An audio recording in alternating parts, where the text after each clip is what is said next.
Bonjour à tous. Je voulais faire aujourd'hui une petite vidéo très simple, très courte. J'en ai déjà parlé dans des conférences, mais bon, comme l'information est noyée dans une heure et demie, voire 2 heures de conférence, j'ai voulu faire une petite vidéo très courte, style Mediator, style la tarte à la cerise, la fameuse tarte à la cerise, etc. Le lait, bon bref. Concernant deux choses, la biseptine et les amalgames dentaires. D'accord? Voilà, deux choses. Rapide, c'est très simple. En fait, cette vidéo, elle se veut de prouver l'absurdité phénoménale du système moderne actuel. Alors, ils ont beau avoir des diplômes, des bacs plus je ne sais combien, beaucoup d'argent, des beaux costumes, des belles voitures, de belles maisons, des piscines et tutti quanti. Néanmoins, il reste évident qu'il y a quelque chose qui cloche dans les cerveaux de certains. Alors, je ne sais pas ce que c'est. Vraiment, je cherche parce que j'en connais beaucoup. C'est pas des gens bêtes, hein, c'est pas des gens... C'est pas... Bon, peut-être certains sont stupides, imbéciles, ignorants, confiants au système. Je pense qu'une grosse partie c'est ça, hein, c'est une grosse partie de la problématique et la confiance que l'on a au système avec la fameuse phrase qui revient toujours, oui mais si c'était vrai ça se saurait, voilà. Sauf que devant un tribunal, cette phrase, elle ne tient pas la route, elle ne sera pas retenue. Devant la mort, devant la maladie, devant la gravité d'une situation, ce sont des phrases qui ne répondent pas aux questions. Pourquoi? Ben, venons-en aux faits. Ben, c'est très simple. Alors, ici, j'ai la biseptine. J'en ai déjà parlé dans ma vidéo concernant l'hypermédicalisation de la grossesse et la prévention active du cancer de la thérapie du docteur Gernez. Préventive. Alors, la biseptine, vous savez qu'il y a à peu près 800 000 naissances par an en France. 800 000. Et il faut savoir que systématiquement, on prescrit la biseptine pour... J'aimerais connaître les chiffres, mais c'est des chiffres astronomiques, hein, puisque j'ai vu des pharmaciens qui m'ont dit qu'ils en vendaient par carton. Donc la biseptine, c'est pour nettoyer, c'est pour désinfecter le cordon ombilical, c'est-à-dire les quelques jours nécessaires pour qu'il tombe. Alors déjà, avant toute chose, il faut savoir que les protocoles de désinfection avec des produits chimiques ont changé. On parle maintenant de simplement nettoyer à de l'eau propre, un peu de savon et c'est tout. Bah, ça, il faut le savoir quand même. Il y a d'autres façons de nettoyer, par exemple l'éosine, etc. Sauf que aujourd'hui, c'est standardisé. La biseptine, c'est standardisé. Alors la biseptine, elle se présente de la sorte. Alors il y a des bouteilles en aluminium qui ont été retirées du marché, je ne sais pas pourquoi. Je crois que c'était pour cause de concentration moindre en principe actif. Alors, donc c'est cette forme, ce format-là que vous allez retrouver, il n'y a pas de boîte. Donc la notice, elle est où? Elle est là. Vous décollez sur le côté ici, voilà, comme ça, comme un grand. Vous décollez ça. Et vous avez la notice complète que vous pouvez retrouver par exemple sur le site de l'ANSM telle qu'elle est. Elle a été révisée en 2010. Alors la dernière révision c'est 27 juillet 2010. Et il est écrit, alors là qu'est-ce qu'ils font? Ils font du nettoyage en fait, les mamans et bien sûr dans les maternités.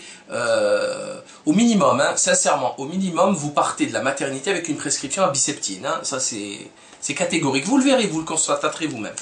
Donc on nettoie comme ça, on désinfecte. Alors le principe actif, il y a un peu d'alcool, il y a de la chlorhexidine, c'est ce qu'on trouve aussi dans les bains de bouche, et du chlorure de benzalconium. Le chlorure de benzalconium Quesaco, eh ben c'est simple, c'est un spermicide. Tout simplement, il y a des petites boules, vous savez, de spermicides utilisés comme contraceptifs, qu'on met dans le vagin et qui vont tuer les spermatozoïdes. Donc c'est un spermicide, donc ça va rendre stérile. Si vous mangez ça tous les jours, ça va vous créer des problèmes très sérieux de stérilité. D'autant plus que la peau des bébés est extrêmement fine.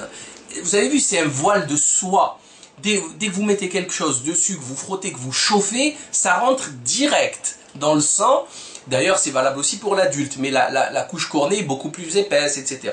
Donc là, nous avons un produit qui est quand même un spermicide chez un nouveau-né nourrissant qui a des difficultés à se défendre avec des tissus extrêmement fragiles en néoformation, donc encore plus fragiles. Et qu'est-ce qu'on retrouve quand on ouvre cette fiche? Les mises en garde spéciales.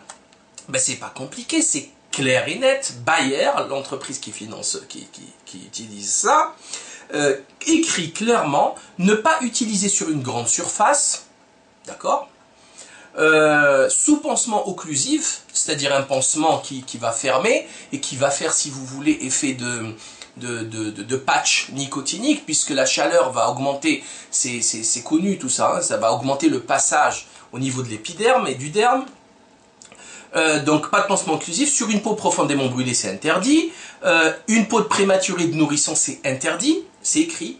Une peau, interdit de mettre ça sur une peau de prématuré et de nourrisson.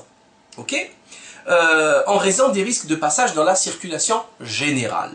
Donc, je referme ma notice et je reviens vers vous pour vous poser une question simple. Comment se fait-il que toute cette horde de médecins, pharmaciens, nurses, sages-femmes, etc. ne sache pas ça, n'ait pas lu, il n'y a personne qui a fait ça, ce geste-là. Pour moi, je trouve ça extrêmement grave, mais extrêmement grave. C'est d'autant plus grave que nous retrouvons sur des sites internet comme Materneo, que vous voyez affiché à l'écran, des solutions justement de nettoyage du cordon ombilical avec de la biceptine.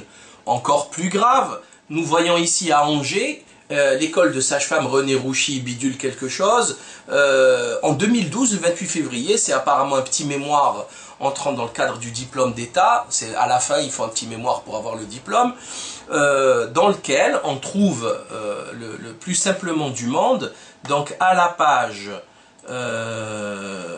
34, affiché à l'écran, encore un protocole de désinfection à la biceptine. Bon, c'est quand même, c'est effrayant, ça fait peur, hein, franchement, ça fait super peur. Donc nous voyons ici que tout ce qui est interdit, contre-indiqué, est fait.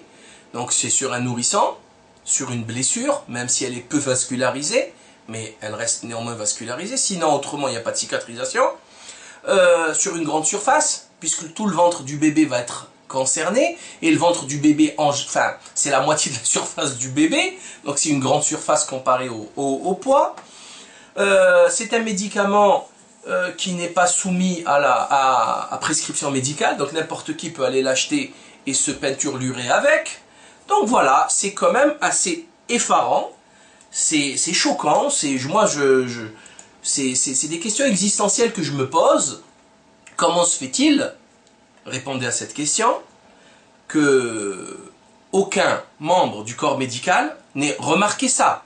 Bien sûr, Bayer s'en balance. Bayer l'a écrit sur sa notice, il est protégé. Par contre, Bayer, il connaît les chiffres des ventes et il sait pour qui c'est vendu. Donc, il ne pourra pas dire qu'il n'est pas coupable. Parce que les VRP, là, les vendeurs, là, les armées de vendeurs, quand ils passent dans les pharmacies, ils connaissent exactement les chiffres de vente par pharmacie. Donc ils savent quel médecin a prescrit tel médicament. Ils le connaissent. Et ils savent très bien que c'est vendu pour les nourrissants. Et ils ne l'ont pas interdit parce que ça augmente leur chiffre d'affaires. Ça, c'est une réalité. Voilà. C'est une réalité concrète. Bon, maintenant, qu'est-ce que vous voulez que je vous dise? Nous pataugeons dans la dégénérescence la plus profonde.